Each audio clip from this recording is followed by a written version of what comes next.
साथियों, भारत में अंग्रेजों के काल को अंधकार युग के रूप में देखा जाता है, क्योंकि यही वो समय था जब कुछ समुदायों ने अंग्रेजों के खिलाफ बगावत की और अंग्रेजों ने ऐसे समुदायों, कृषकों और लघु व्यवसायियों की कमर तोड़ डाली। कुछ ऐसे समुदाय थे जिन्होंने अंग्रेजों का सशस्त्र विद्रोह किया और अंग्रेजों ने उन्हें अपने बचाव के लिए अपराधी घोषित कर दिया। इसके लिए अंग्रेजों ने आपराधिक जनजाति अधिनियम यानी क्रिमिनल टाइप्स एक्ट लागू कर दिया।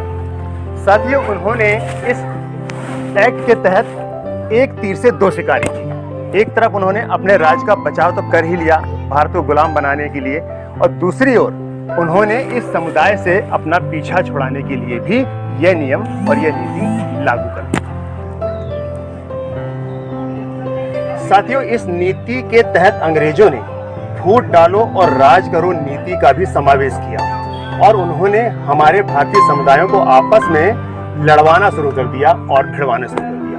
यानी एक दूसरे के प्रति फूट डालो राज करो की नीति को अपनाते हुए उन्होंने एक आपसी मतभेद की खाई तैयार कर दी। साथियों, क्रिमिनल टाइप्स एक्ट को लेकर के मैंने इसके पहले भी एक वीडियो बनाया हुआ है, जिसका मैं लिंक नीचे डिस्क्रिप्शन में दे रहा हूं। आप उस लिंक पे क्लिक करके उस वीडियो को देख सकते हैं, क्योंकि वो वीडियो इस वीडियो से संबंधित है और उसमें भी मैंने जराइम पेशा की बात की थी दोस्तों। मगर मेरे पास कुछ एक ऐसे कमेंट्स आए जिसमें ये कहा गया कि एक्चुअली क्रिमिनल टाइप्स एक्ट में डिटेल क्या है, क्रिमिनल टाइप्स एक्ट का क्या ऐसा खतरा था हमारे समाज पर, उसमें अंग्रेजों द्वारा क्या क्या किया जाता था। इसलिए इस वीडियो में दोस्तों मैं आपको इसका विस्तार से बताना चाह रहा हूं और मैं इसी विषय पर इस पर चर्चा आपसे करूंगा।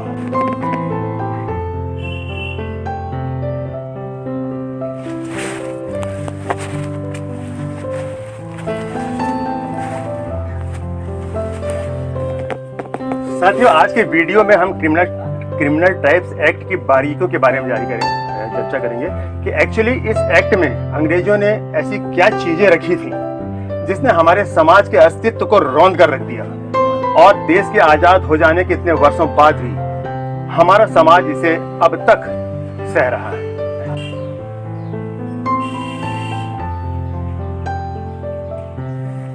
साथियों, आप देख रहे हैं DK एवरीथिंग चैनल और मैं हूं दिलीप बावरिया। नागवंशी राजपासी समाज के सभी वंशजों को मेरा सादर नमस्कार। साथियों, आपके प्यार, समर्थन और सहयोग का मैं हृदय से आपका आभारी हूं। आप मेरे वीडियोस को देखते हैं और आपने मुझे इतना प्यार और इतना समर्थन दिया है, इसके लिए मैं आपका तहे दिल से बार बार धन्यवाद करता हूं। और साथियों, मेरे चैनल में जो भी नए लोग जुड़े हुए हैं, मैं उनसे रिक्वेस्ट करता हूं कि कृपया प्लीज़ वो मेरे चैनल को सब्सक्राइब करके बेल आइकन को जरूर दबा दें, ताकि मेरे वीडियो के नोटिफिकेशंस आपको समय समय पर मिलते रहें और आप मेरे वीडियो देखते रहें। बिना किसी प्रकार की देर किए हुए चलिए स्टार्ट करते हैं ये वीडियो।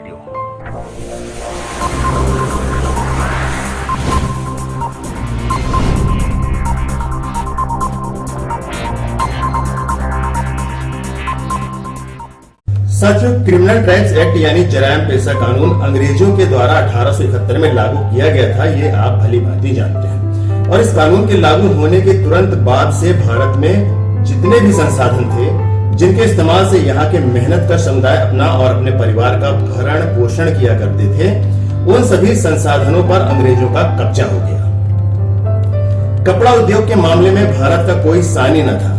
कहा जाता है कि इसे बर्बाद करने के लिए कई शिल्पकारों के अंगूठे तक काट डाले गए। किसानों से जबरदस्ती नील की खेती कराई जाती थी, जिससे अंग्रेजों को तो फायदा था, लेकिन कृषकों की जमीनों का इतना बुरा हाल हो जाता था कि वो बंजर हो जाती थी और खेती के लायक नहीं रह जाती थी। देश के प्राकृतिक संसाधनों का जमकर दोहन किया गया, बीमारियां फैलने लगी, महामारियों से लाखों लोग मरते रहे, अंग्रेज उनका शोषण करते रहे। क्रिमिनल टाइप्स एक्ट 1871 को कई कानूनों को मिलाकर बनाया गया था। इसके तहत भारत की कई जनजातियों को आदतन अपराधी घोषित कर दिया गया। इनमें से 160 जनजातीय भारतीय समुदाय के लोगों के खिलाफ एक प्रकार का गैर जमानती वारंट जारी कर दिया गया। उन्हें हर सप्ताह थाने में बुलाया जाने लगा। उनकी गतिविधियों पर कुछ इस तरह से अतिक्रमण हुआ कि वे अपनी मर्जी से हिल डुल भी नहीं सकते थे।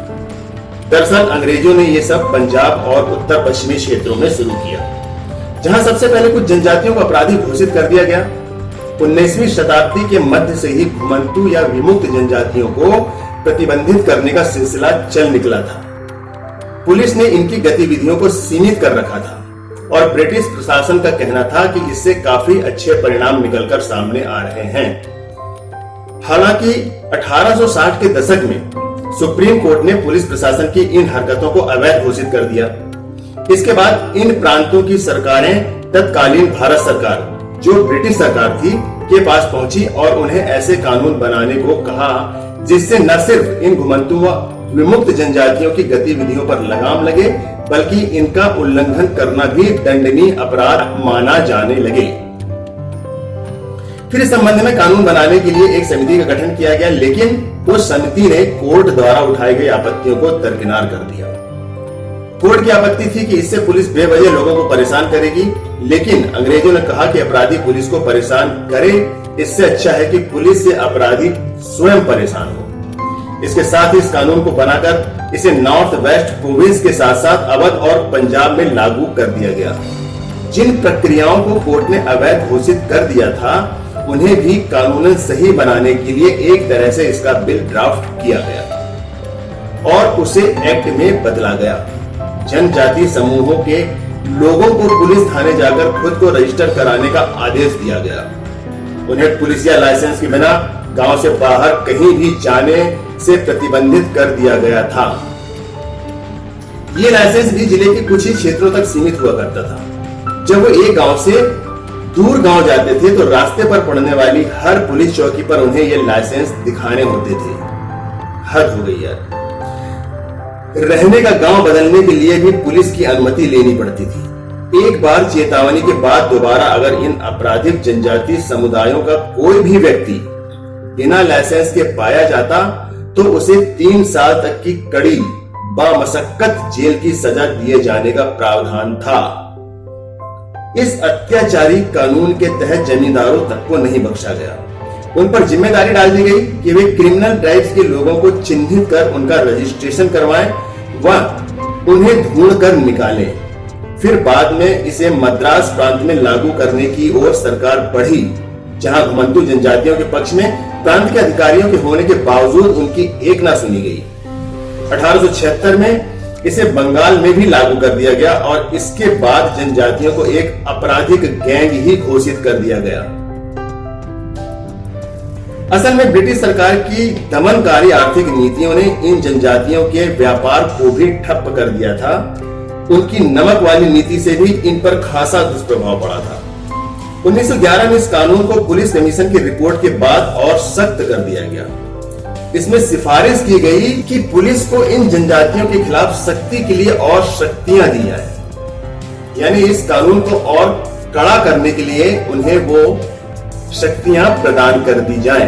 प्रांतीय सरकारों को भी आपराधिक जनजाति अधिनियम के तहत किसी भी जनजाति को अपराधी घोषित करने की शक्ति दे दी गई। इस कानून को लागू करने से पहले जिस ब्रिटिश अधिकारी टीवी स्टीफेंस ने पैरवी की थी, उसका तर्क भी काफी अजीब था। उसका कहना था कि भारत में एक जाति के लोग सदियों से एक ही प्रकार के कारोबार करते आ रहे हैं, जैसे बुनाई, शिल्पकारी और लोहार वाले काम।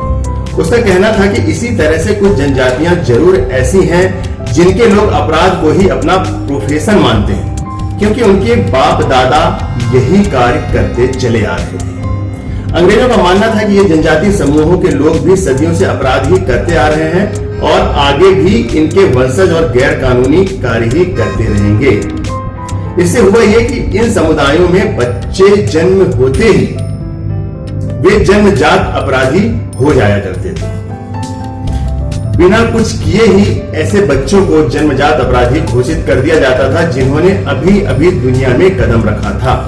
लेकिन 20वीं शताब्दी आते आते अंग्रेजों ने सारी हदें पार कर दी।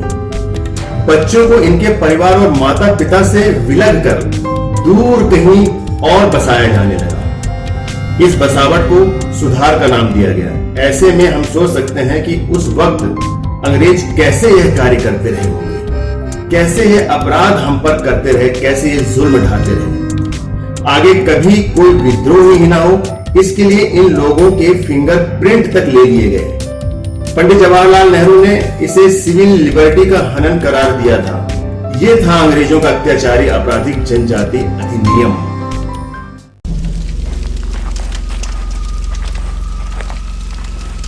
दोस्तों, मुझे पूरी उम्मीद है कि आपको मेरे वीडियो जरूर पसंद आ रहे होंगे, और यदि आपको मेरे वीडियो पसंद आ रहे हैं तो दोस्तों मेरे चैनल को लाइक, शेयर और सब्सक्राइब जरूर कर दें, ताकि मेरे वीडियो आप तक समय समय पर पहुंचते रहें, मिलते रहें। बेल आइकन को भी जरूर दबा दें।